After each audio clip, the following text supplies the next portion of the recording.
Now that we have gathered all of the elements of our website, it's time to actually lay the thing out in Photoshop. Now, as you can see, we have our original design sketch here in front of us, and what Rob's going to do is kind of talk to us about our plan of attack and how we're going to take this sketch and turn it into actually our web design that we will then take into GoLive. So, Rob, go ahead and take it away. Right. Okay. Well, we were talking earlier about how websites have certain elements in common. Almost all of them have a header area with a logo and a menu, and almost all of them have a footer area with the less important information at the bottom. Okay. So we're going to use that kind of as a framework, and we're going to create those two areas first, and then work from there, filling in the content. Right, because the header and footer will be very important as they'll be present on all of the pages in our website. Right. So I'm going to minimize this, keeping this in mind. I'm going to minimize it, and I'm going to create a new document in Photoshop, and I'm going to make it 748 pixels wide by 860 pixels high. Okay. Now, is there anything special about those measurements?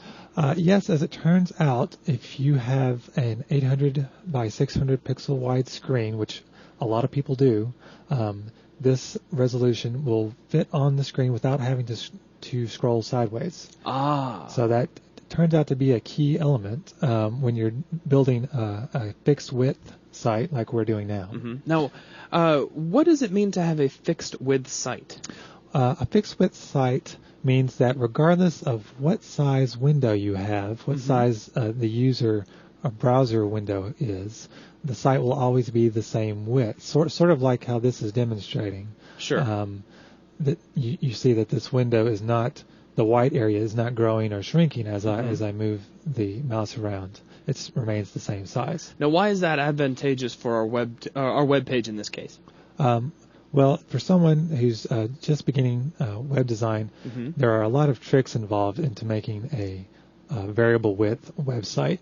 You have to look out for things such as elements that are going to be bent out of shape when the browser is stretched too wide or too narrow. So by doing a fixed width site, you can avoid those problems. Because it's always the same size, no matter what size the window happens to be. Exactly. And because our document is 748 pixels wide, we don't have to worry about any side scrolling. It should pop up just fine in pretty much every browser that would open it. That's right. Excellent. Yeah. So we're going to start. I'm going to lay out some guidelines here, sort of rough in our areas, our header and footer areas, and I'm going to hit on the keyboard Control R. Okay. And this will bring up our ruler. Nice. If you're not familiar with Photoshop, you can right-click on the ruler and set it to pixels. You probably want to do that while we're using web design. That's right, because whenever you're designing for the web, pixels are your form of measurement. That's right. And so I'm going to lay out a guide here, and I do that by left-clicking and dragging onto the canvas down to, wherever I want it. But in this case, I'm just sort of eyeballing an area that I like to use. Somewhere between 2/3 and 3/4 of the way up the page. Right. And I'm going to do the same for the footer area. So I'm just kind of thinking about our sketch, about the size measurements we were using in our sketch proportionally. Right. Okay. So we have a basic idea of how the page is going to be divided into sections. Let's go ahead and import an image for the top here. We know we had some good log pictures. Let's see if we can find that one.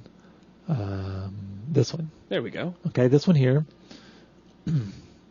What I'm going to do now is select everything. I'm basically going to move this into the other canvas. Okay. Actually, I can just drag it.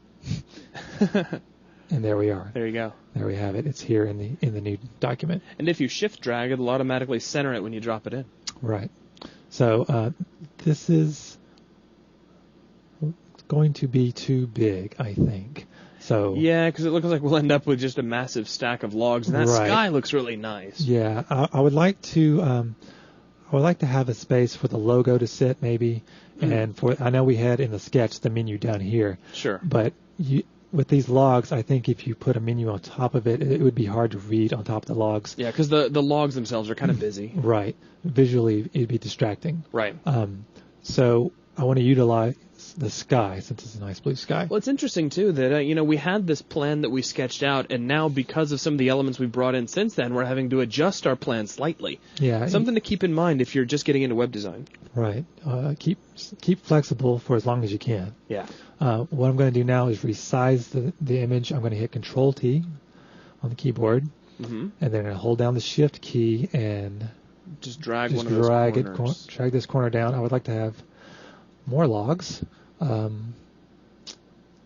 at the same time, I like to have more sky. Right. So you're just kind of scaling the whole thing down. Right. So I'm just kind of eyeballing this, trying to get a good idea of how much sky and how much space I'm going to need. And I think that's pretty good right there. Okay. So when I'm done, I'm going to hit the Enter key. Now, what are you going to do about all of this part of the log stack that's hanging down underneath your guide there? Well, I'm just going to get rid of it. Okay. It's pretty useless at this point. So I'm going to delete it. So just use the marquee select tool, right, which is snapping to his guides. Right. And then we hit delete. Guides are good. If you keep your guides, you can always have something to snap to. Yeah.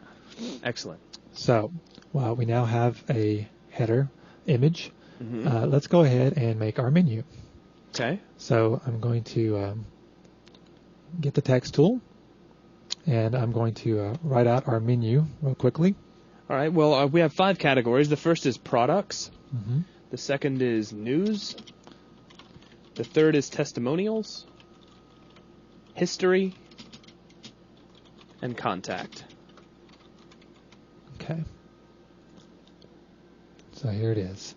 As I was saying here, if we put it down here... Yeah, you just can't read it. Yeah, you're not going to be able to read it. Now, of course, you could do things like you put like a block behind it, or you could put a drop shadow underneath it. Sure. I don't want to bother with that at the moment.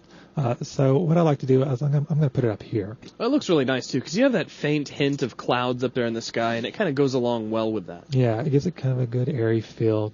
It's kind of relaxing. Yeah. I'm going to...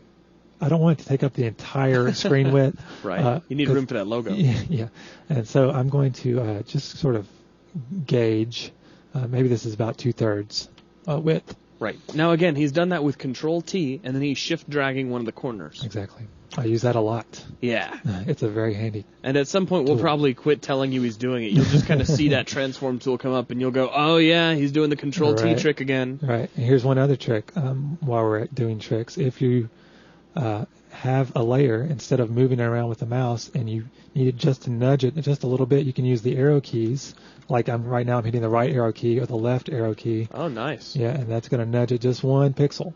Oh, very cool. So nice, precise movements. Exactly. When you're doing pixel accurate things, it's good to know that. Now, the font we have here is Arial. There's nothing wrong with Arial. Arial's a good font. But I would like to use something a little more interesting. In fact, I wanted to tie in more with the company look, and let me show you why. I'm going to go ahead and get the logo for the company. Now, in this case, this is kind of like the company itself has supplied us with this logo. Exactly. This is the company logo, and I'm just going to once again drag it in. Boom! That's a big logo. It is a big logo. Wow. So let's get that size down to the right size. Well, at least we know who we're talking about. Let there be no mistake. And so I'm going to stick it here in the corner. Okay. Up here in the sky. Upper left corner of the screen. Yeah. It'll be the very first thing you see when you get to that website. Nice. People will know where they are. And you can see here I'm nudging. Yep, he used Control-T to resize it, and now he's using the arrow keys to kind of position it around. Right. And I'm going to hit Enter. And there's nothing wrong with black, but I like this white text. Right. So I want to make this logo white. Since it's a black logo, the quickest way to do that is to inverse it. And there's a image. I don't know. I'm not exactly sure where it is. Is it you're adjustments? There. Yeah, okay. well, down. Invert. There okay. It's under image adjustments. Invert.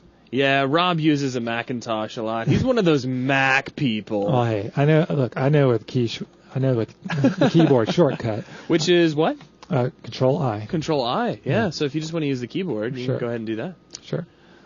So it's still a little big. I'm going to make it a little bit smaller. So once again, there's that Control T. Get that ingrained into your head when you see Right. that tool pop up. So that fast. We're using Control T. It's so easy. Yeah. Okay. So this is why I like the look of this company logo. Mm-hmm. And it turns out that we have this font. Well, the white looks better over the black anyway, because the black was blending in too much with the logs. It made the logo a little bit too difficult to see. Right. So I'm going to change the type here of this menu to reflect the logo. And what I just did is I hit Control T. Okay. And I'm going to select our type layer. And you see up here. Okay. I'm going to go ahead and select it. And I'm going to select the font. I happen to know the font. It is round. No, it's Rockwell. Rockwell. Gotcha. I'm not sure which version. Yeah, I believe we're going to use the standard Rockwell. regular. Yes. Now, for those of you who are not heavily design oriented, if you ever get professional into the web design world, don't be surprised if you have to get a gigantic book of fonts out and start sifting through them to find out which one matches up with a corporate logo. It's That's right. typically how it goes. We're simplifying this a little bit in that we're using fonts that are only on our computer's hard drive just to keep things a little easier. That's right. And so we have our new menu here. Mm-hmm. And I kind of like the look of it. One thing I was thinking about doing is making it a little bit more dramatic. Not so much dramatic. What's the word? Capital. So basically, what I'm going to do is tell all this to be uppercase. Okay. And I can do that in the palettes window. That'll go along really well with the logo as well, right. Where logging is all in uppercase. Right. And so I'm clicking here on the character palette button, and in here you'll see a little button which will toggle it to all caps. You How can convenient. toggle that on and off. You don't nice. have to retype it all. That's right. And so that's it really for that. I'm liking how that looks. Mm-hmm. Although it's once again too big, so a little big, yeah. I'm going to use Control T again. Control T, shrink it down to something a little more acceptable. Hit enter when you're done. Mm-hmm. And so I think that's where we're going to leave that at the moment. And we're going to go ahead and work on the footer and the divider bars. Nice. Okay. So I'm going to create a new layer using the new layer button down here. Mm-hmm. And I'm going to select an area. I'm going to use my info palette here because I have an idea of what size bar I would like to have as a divider bar. You remember, I think it's in our sketch. Yeah, right here. Yeah, there's a divider there. Yeah, I actually had something in mind when I was doing that. And so I'm going to go back and from that guide, mm-hmm. I'm going to make it about yay big, and I can resize it later if I need to. Okay. And I'm going to choose a color from our color palette. Remember, we picked out all those colors earlier. Here it is. Okay. Awesome. So we could use lots of these colors. A lot of these colors would work great. I'm going to choose something that's not blue and not quite brown. Okay. To kind of contrast. Right. To give a little bit of contrast, I'm going to go with this yellow. All right. Okay. So basically, I got my eyedropper tool. I clicked on it, and then now I have what I need. I can minimize it, and the color is here. Mm-hmm. So what I like to do is create a nice little gradient, maybe something that looks kind of like a shadow over a gold bar. That's kind of what I have in mind. So to get there, I'm going to choose the gradient tool. Okay. I'm going to double click up here, and you can see where earlier I was playing with it. It's pretty much already to go, but to start over, I'm going to create a new one. Oh, I don't want that one. I want to delete that one. And I'm going to start with this one. Okay. And create a new one. And I'm going to grab our color. Just like this. Just sample it. Sure. Good old eyedropper. Good old eyedropper. and I don't want it to fade to white. I want it to fade to black. Okay. So I double-clicked on the eyedropper over here. On the little color swatch flag. Right, and I clicked OK. Excellent. So now we're going from our yellow right off our color palette to black, and now you're kind of adjusting. This is where the gradient hits, where they start to mix. Kind of the halfway point. Exactly, and I'm just going to move that up a little bit because I don't want it to be one consistent. I want it to be a very subtle thing. Okay. And so I'm going to, at this point, put the gradient into the bar, and I'm holding down the Shift key and just sort of overlapping our selection area. Mm-hmm. Holding down Shift is going to make sure that your gradient stays straight and doesn't get slanted off to one side or another. Right. Now, if you find these ants distracting, the crawling ants, that's what they call them, you can hide them by hitting Control H. Now, if you hit Control H again, they'll come back, so don't worry about them being gone. Nothing has changed. Your selection is still active. It's just a way to get those out of your hair. That's right. So I've zoomed in a little bit here, and I'm going to try another shot at this, holding down the Shift key. It's a little brighter, yeah. Yeah, I want it to be a little bit brighter. And the higher you see, the higher up I do this, the less of the fade is the affected. Less black you end up seeing, because that line actually controls the length of the gradient. Right. So if you just extend it right off, you have this kind of a instant variable scale you can sort of play with. Right. And I'm just doing this again and again until I find one that I like. And this one's pretty good. Not to nitpick. Okay. So I'm happy with this. Okay. Cool. Yeah, I like it. Okay. I'm going to keep it.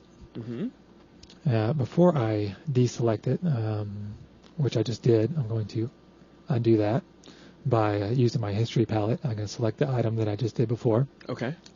I'm going to... Well, you know what? This is on its own layer, so I don't have to worry about it. I was concerned that it was attached to the other layer. No, you created a new layer first. Right. Good thinking, me. So I'm going to duplicate this layer, and I'm going to do that by dragging it down to the new layer icon. And then I'm going to bring my guides back, hitting Command H. Or Control H. I know. I'm sorry, I use that Macintosh Command Control thing. It's just a different world. Yeah, it's all good. But it's the same world. Yeah. So it is all good. It's still Photoshop. And so this is the bar I like to use to divide both the header and the footer. And so I think this is probably a good point for us in this. Okay, so we've got our header and our footer in place. And so I guess at this point we're ready to start planning our attack for the rest of the website. So that is going to wrap it up for this video. Thanks a lot.